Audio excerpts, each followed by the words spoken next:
So this is a brief video on cultural anthropology, which I think is a really interesting field of anthropology, and I want to talk a little bit about what that means. So there are different cultures around the world, as you guys know, and different uh, uh, historically there's been different cultures, and there's a lot of cultural phenomena and features that we're going to talk about in the ensuing weeks about what happens as to different cultures and so on as we get to that. But your book talks about differences in culture and highlights four differences that are interesting to discuss and think about.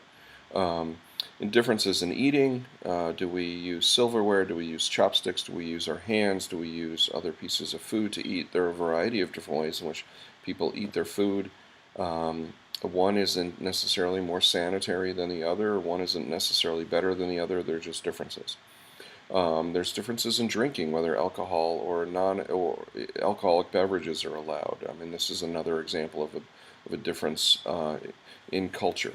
There's also differences in sleeping habits, whether you sleep alone or together as a family, whether you use a bed, whether you use a cot, whether you use a mat on the floor, do you take a nap during the day, and so on. And these are all different features of cultures. Again, some of them are easily understood. Equatorial cultures, that is, cultures around the equator, tend to take a break during the middle of the day when it's hottest out, when the heat of the day, when the sun is at its peak. It's acceptable in many cultures around the world, especially near the equator, to take a siesta or take a nap, whereas many other cultures see that as uh, a a result of being lazy or something like that. So we often don't look at the surrounding context of these different cultural features, but that's a difference that we see. We also see a difference in going to the bathroom, um, and even within what we would call Western cultures, there are differences. Like in the United States, if you go into a public restroom, you have those weird sort of dividers that are only that are about 5 feet high, and they leave about 2 feet below to exposed. Whereas if you go to a public restroom in Britain, in England, in the United Kingdom, those walls go from floor to ceiling. So it's sort of an odd American feature that we have these public restrooms that are kind of weirdly divided, and we take them for granted, and they often are give us more trouble than not, because now we're having discussions about who can use what bathroom when if there were private sort of stalls, nobody would really care, right? But in our culture, we don't have private stalls. Features of a culture is another question that we must talk about a little bit. And when we come to grips with what a culture is, we have to recognize that culture is based on simple symbols, that objects and words and actions stand for something. They can be arbitrary, they can be unpredictable, but they can be diverse as well. So we'll talk through a few examples of different symbols that and what that means. Culture is learned. We learn our culture not from just our schools, but from our parents, from our elders, from our grandparents, from our older siblings, from our community members, and so on. We learn what to do and what is normal for our culture by modeling and looking at what other people in our community and culture are doing. Cultures are integrated. That means that affecting one part of a culture influences other parts. That is important to understand.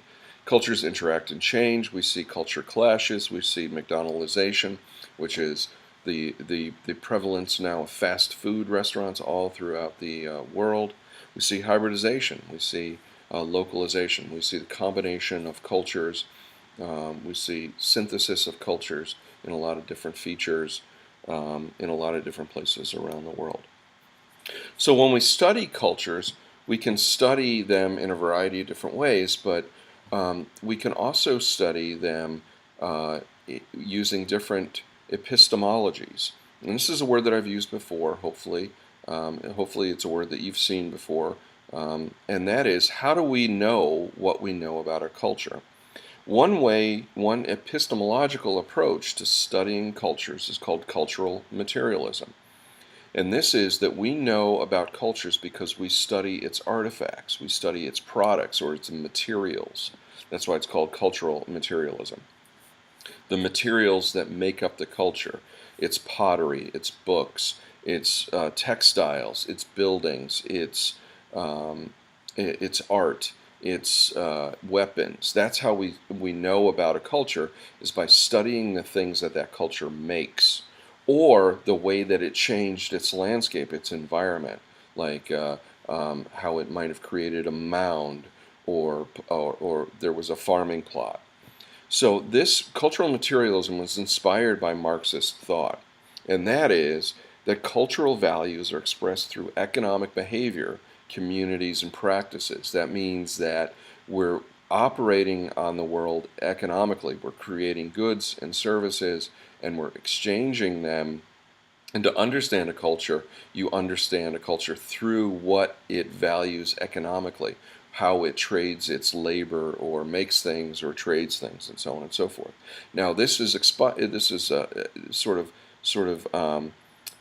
inspired by Marxist thought, Karl Marx, and although Marxism inspired a lot of things like dictatorships and authoritarianism and so on and so forth, we shouldn't discount cultural materialism because it was inspired by these writings and these thinkings, but we should take it on its own merit, and that is that I think it is interesting to study a culture by what a culture values by what it produced, what it bought and sold, and so on. And Tim Scarlett, in that video, the industrial archaeologist talked about heirloom roses being found wild in the Keweenaw Peninsula in the UP of Peninsula, the Upper Peninsula of Michigan, as growing wild now, but they were imported there in the 1840s and 1850s. So those roses were of value to people. They wanted to change their environment, change their landscape, so that it was beautiful, so that they liked living there. So that's inspired by Marxist thinking. The other view we call structuralism, and this is, we know a culture through studying its ideas, its thoughts, its symbols, its meanings, its dances, its poems, its interactions, its language, essentially. This is largely a study of languages and other forms of communication. This is largely overlaps with linguistic anthropology. So structuralism is the study of, we learn what a community values through studying its ideas, studying its symbols and the meanings ascribed to various things that it has in it. The materials that it makes are of less value. Those are symbols of what's important and so on. So that's what structuralism is. So these two sort of epistemologies are identified with two important anthropologists, one of them being Clifford Geertz, who is identified with structuralism, and the other is Marvin Harris, who is identified with cultural materialism. And these are almost opposite ends of a spectrum of studying human culture. And we're going to be reading these in the next few class periods and trying to get an idea of where they're coming from, because they're going to say different things about different cultural practices. Like Marvin Harris has some pretty strong things to say about why certain cultures don't eat beef, why certain cultures don't eat pigs. The structuralists are going to say something different. So again, this is an epistemology. They're claiming that they know through the study of certain things. How is it that we know what we know? Are you a structuralist or are you a cultural materialist? There's not a right or wrong answer. It's two views. One you may think has more merit than the other, and you're going to have to evaluate it in that respect. Okay, so in these debates about anthropology, what we're seeing is that there still are some ongoing debates about things like biological determinism and cultural constructivism. So this is still the nature versus nurture debate. Cultural materialists and structuralists are still on sort of opposite sides of this. There's interpretive anthropology versus cultural materialism. This is This is the Geertz and Harris debate again, beliefs versus products and practices.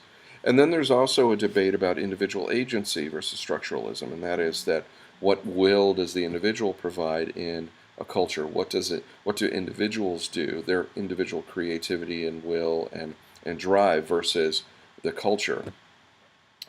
These are contemporary debates in anthropology that might be of interest to some of you. So hopefully that clears up a little bit of the structuralist, cultural materialist debate and introduces you to cultural anthropology, and we'll be looking for more from Geertz and Harris in the ensuing weeks and hear what they have to say.